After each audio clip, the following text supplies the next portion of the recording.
So we woke up this morning thinking that we were going to Montana. Now, we're driving to my cabin, which will be fun. We're going to be up there for a week. But it's not Montana. We'll make the best of it, though. Trying to. So we also had the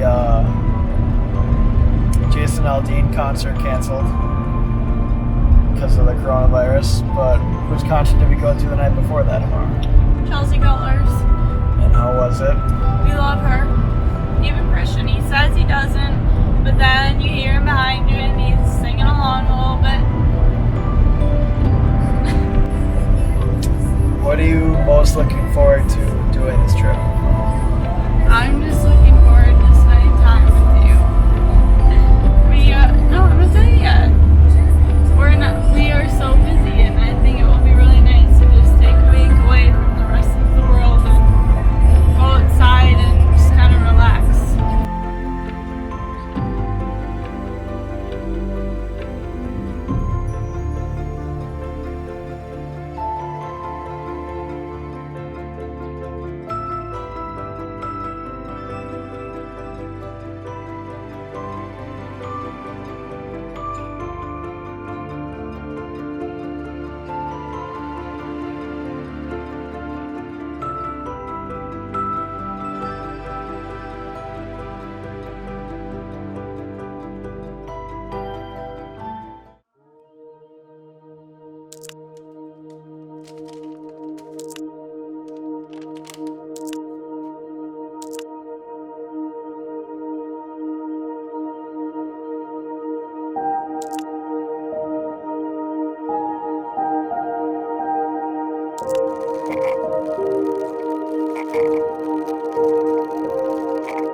which hike was harder?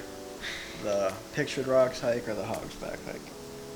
Well, the Pictured Rocks hike was hard because it was 10 miles, but today's hike was hard because we got lost and it was a lot steeper. I wouldn't say lost. I would We say... knew where to go, but there was no trail. And we were hiking in thigh-deep snow. Thigh-deep. Which one did you like better? I like on Hogsback, you actually like go up a mountain. It's like steep and it feels like you're hiking, not just like out for a walk. And I like that it was like you can get to the trail right from the road and not have to walk to the trail from the road 3 miles. Oh my god, that was horrible. So Pictured Rocks is normally about a 4-mile hike, I think, but we had to walk 2 miles to even get on the trail. And then we started on one trail and ended on a different trail, and then we had to walk at least 2 miles back to the truck. So it was a 10-mile hike.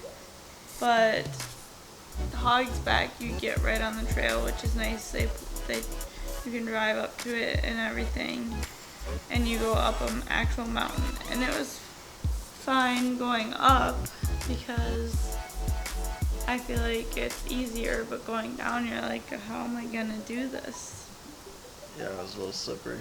Which one did you think was prettier though? Once we were finally at the top or at the water?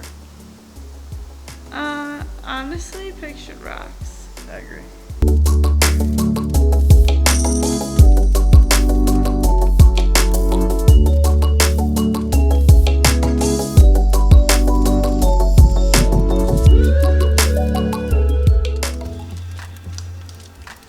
So basically, we just got onto the most remote road possible up here, and with the radio on, and well, not the radio, we had Spotify on, we were listening to music, and I look over at Erica for a split second, and as soon as I look back, all of a sudden this deer just rolled up underneath the left side of my tire, and it didn't feel like a direct contact. It was just like, it just felt like the plastic ripping, just like plastic shatters, and it felt like it rolled up underneath my tire.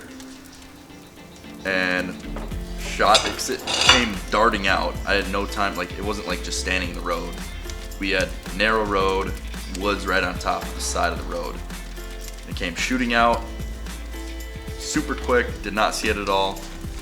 And I hit the brakes after I hit it, so I probably hit it going 60, which is lucky. It could have been way worse, but shot in the ditch, hit the brakes, look at my rearview mirror, and there's all the plastic all over the road.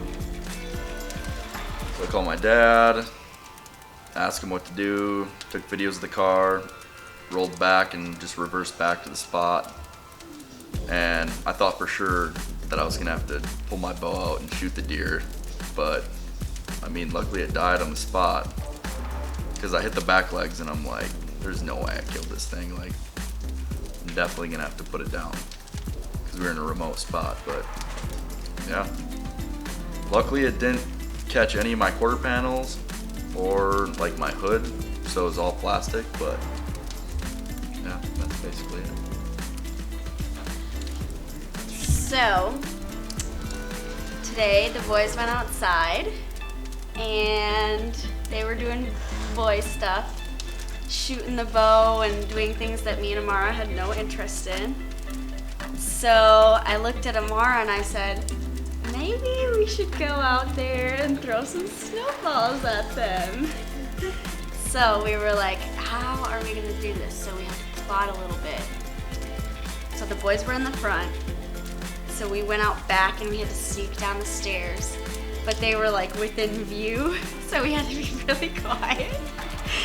And if anybody was watching us during any part of this, they probably thought we were psychotic. because we were like tiptoeing around and like snuck down the stairs, and then we brought like this big bowl and we made like 20 snowballs, and it's like icy snow, so we're like, I hope this doesn't hurt them, but we didn't really care. And then we got done making all of our snowballs and we brought the bowl to the front, but there wasn't much covering from the front yard to the backyard, so we had to get down on the ground and stoop low underneath the snowbanks. But then Amara was like, oh, they're packing up, they're gonna come inside.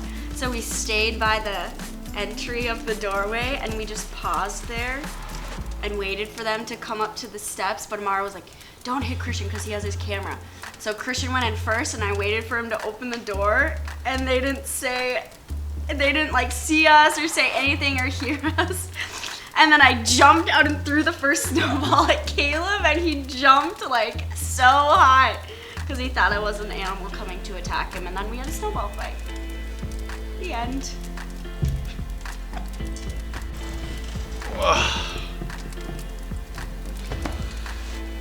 So my story of the cabin experience is the ghost of the thermometer in here, because we have a Nest thermometer, so it's like electronic and it's hooked up to the Wi-Fi, and I kept on turning it down because it was like set to 72 and it would be a little too hot in there, so I'd turn it down to like 68, and then I'd go check it again and it would be 72 again, and I was like, what is going on? I'd ask Mara and she'd swear she didn't touch it.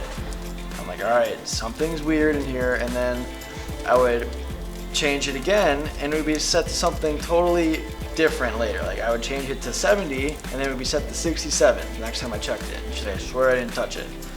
All right, I'm losing my mind, or there's a ghost in the cabin. And so before going to bed, I turn it down to 66 so it's a little cooler in here when we sleep. And I wake up to the heat just pumping out of the wall.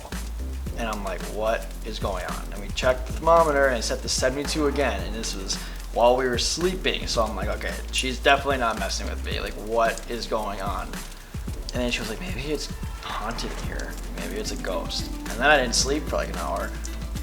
I was looking around the room like, who's messing with my thermometer in here?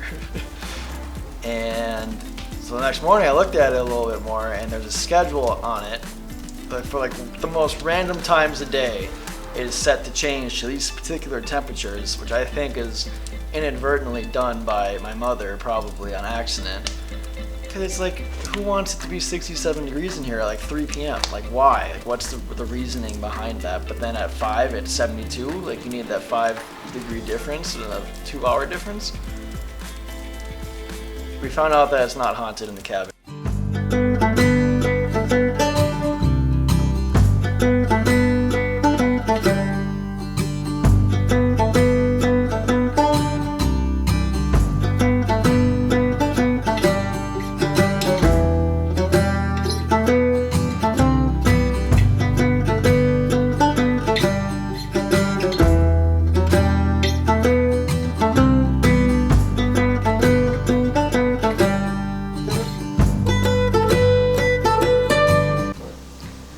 My favorite part about the cabin in the winter is definitely the fireplace. And in the summer, it would be spending time on the boat with you guys. My favorite part of the cabin?